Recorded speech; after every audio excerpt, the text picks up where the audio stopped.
با سرد گردیدن هوا کارمندان شعبه حفظ محیط زیست شهر اسفره با مقصد حفظ محیط زیست از جمله عالم نباتات و حیوانات بهداشت وضع اکولوژی منطقه کارهای بیوتکنیکی می‌گذرانند. به نزدیکی چنین یک تدبیر اکولوژی گذرانیده شد. با مقصد اجرایشی فرمایش رئیس کمیته حفظ محیط زیست نزد حکومت جمهوری اسلامی برای ایمن نگاه داشتن حیوانات و پرندگان وحشی در وقت سرما و از تلفیابی با یک جایی که جمعیت شکارچیان و ماهیداران در این منطقه زیاد از 700 کیلوگرم دانه هر خیله و زیاد از 25 عدد بسته پریسی بیده به این منطقه چاشیده و پهن نموده ایستاده.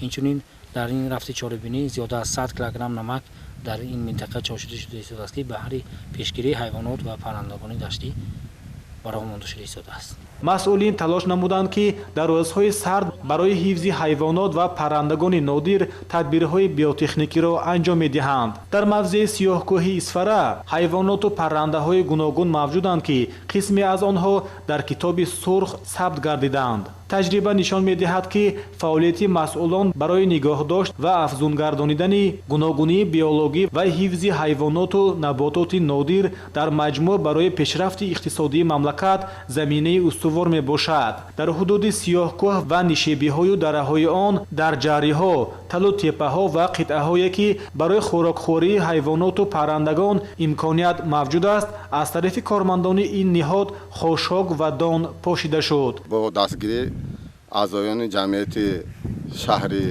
اسفره یک جای با بخش حفظ محیط زیست شهر اسفره امروز چاره‌بینی بیوتکنیکی گذرانده ایستادیم. این چاره‌بینی در وقت سرد آمدن زمستان گذرانده میشد که پرنده و حیوانات یاوایی از خفتیدن امین داشته شود.